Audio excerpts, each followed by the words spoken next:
The movie starts with a man named Christian, a Norwegian geologist. He was driving back home, and when he arrived, he saw his wife, Eden, fixing the pipes. During lunchtime, he told his family about the new home they were moving into. He went to work later on and had a nice meal with his co-workers, as it was his last day working with them before he moves to Stavanger with his family. While he was packing his stuff, he heard an alarm and went to check what it was. He asked what happened and learned that the groundwater suddenly sank, but there were no other movements besides that. His soon-to-be former boss, Arvid, tells him not to worry as the mountain is completely still and they have everything under control. They were getting ready to leave, all they had to do was pack a few things and leave. But Christian was still worried about the groundwater. It was just so strange, and he couldn't take his mind off of it. While they were waiting for their turn to get on the ferry, Christian noticed the mountain beside the road and seemed to suddenly have an epiphany. He drove back to the geology center and left his children in the car for a while to go talk with his former co-workers. He tells them that the problem must not be with the sensors but with the cables leading there. He tells everyone that groundwater can't disappear just like that. It will find new ways to create new layers, which will then cause friction. If they lost contact and couldn't detect anything, then that could mean that the friction broke the cable they had drilled inside the mountain. So Christian and one of his former co-workers, Jacob, went to check the cables and discovered that they really were broken.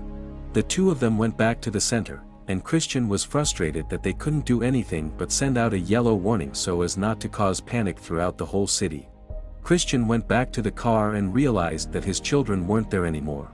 He went to the hotel where Iden was working and saw that his kids were there. His daughter, Julia, asked to go back to their house so she could say goodbye to it, while his son, Sondra, stayed at the hotel. At the geology center, George was left alone and was watching a movie when he realized that the sensors were detecting strange data and showing contractions in the rock. He and Margot reported to Arvid what the sensors had detected. Arvid and Jacob decided to go down inside the mountain to check on the sensors. Meanwhile, Christian was still worried, so he called the geology center and learned about what was happening. He went to where he threw his junk and started looking for something. When he found it, he checked the data from previous recorded contractions in Viant and Randa, where he learned that the contractions indicate an avalanche. In both records, they showed the same thing, which is that the mountains didn't expand but were actually pulled together. He called the geology center again and told Arvid what he had discovered. Just as Arvid and Jacob decided to go up, a sudden quake occurred, and Jacob's feet got stuck. Then George and Margot lost contact with them. They also detected that the water table has started falling in several locations, indicating that a tsunami is about to happen. Christian, who was still on the call with them, told Margot to sound the alarm. Margot pulled the tsunami alarm, and the whole city was alerted about the incoming disaster. Moments later, the avalanche happens. Arvid, who went to help Jacob, was hit by a rock and fell to his death. Christian took Julia, and the two of them left for safety, telling people on his way to immediately go up the hill to avoid the tsunami. Meanwhile, Eden and her co-worker, Rebecca, alerted all the guests about the incoming tsunami when she realized that Sondra was nowhere to be found. She went to look for Sondra, and one of the guests named Maria urged her husband, Philip, to help Eden look for her son. There was a huge traffic on the way, so Christian and Juliet decided to abandon their car and run up the hill. He told everyone else to leave their cars and run uphill on foot when their neighbor, Anna, got stuck between two cars. Christian told Juliet to go with Anna's husband, Thomas, and their daughter, Teresa, up the hill while he went to help Anna. Seeing as there was no way for them to avoid the tsunami anymore, the two of them decided to lock themselves in a car to keep them at least a little bit safe from the tsunami. The wave engulfed the car, and the two of them lost consciousness. Maria found Sondra skating in a hallway with headphones on. As soon as they stepped out of the hotel, the bus had already left, and they saw the wave roaring towards them. Eden told everyone to go to the basement, as there are shelters there. Maria stayed rooted in her place, and Eden had to pull her. Sondra and Philip got into a room and were waiting for Eden and Maria. Eden managed to get inside the room, but Maria was swept away by the raging waters. Philip screamed for his wife, and Eden had to convince him to close the doors as there was no way Maria would still be alive after what happened.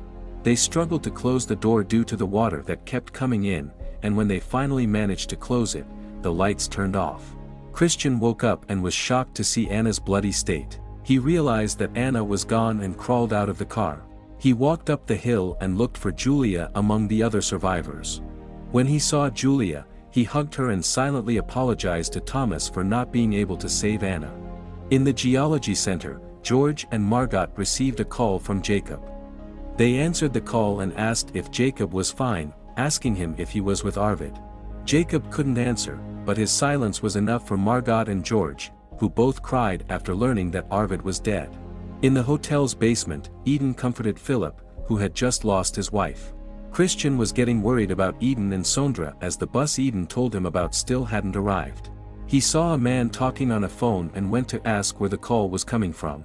The man answered that it was coming from a slope over the city of Geiranger. Christian borrowed the phone and asked whoever was on the other line if a tourist bus had arrived at their spot. He got scared even more when he learned that there had been no tourist bus. He decided to go back to the hotel by himself to check. He told Julia to stay with Thomas for a while and wait for him to come back.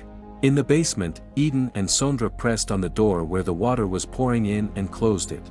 Eden checked through the vents to see if there was any way they could use to escape, and screamed in frustration when she realized there was none.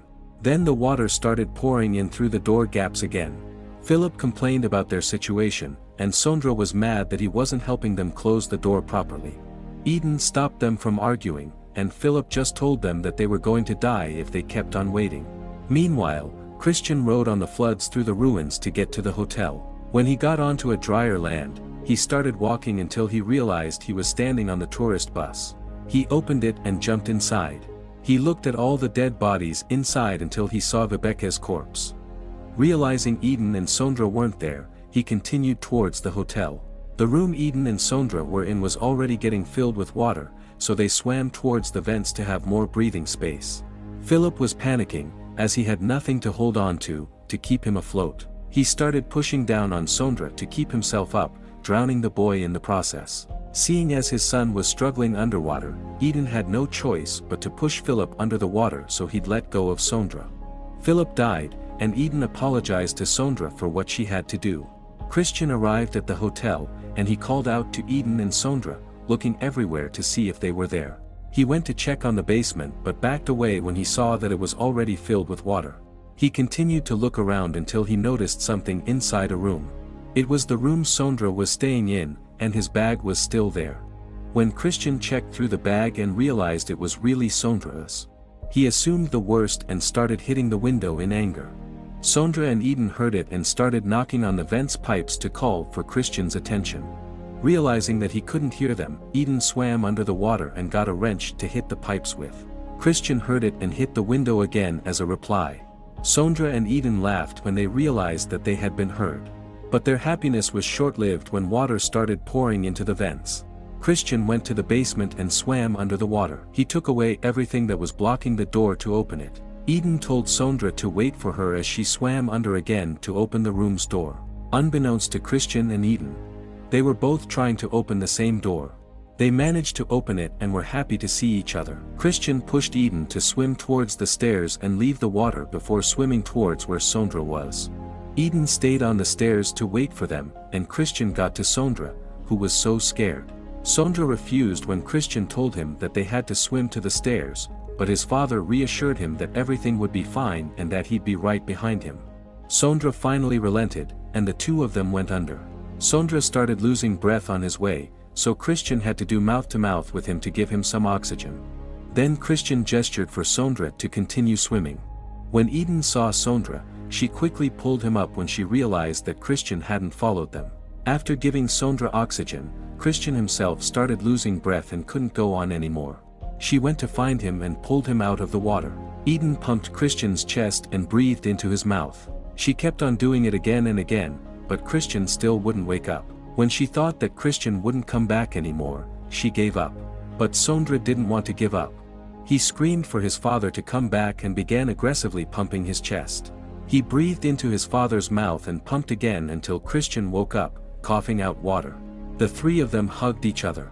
Meanwhile, Julia was sitting with Teresa, worried about her family. When she heard a helicopter coming, she watched to see if it was her family. She was upset to know that it wasn't. Then the helicopter flew away. That's when she saw her parents and brother walking towards them. She ran towards them, and Eden carried her up. The family continued walking up to where the medics and other survivors were, happy that they had finally reunited once again.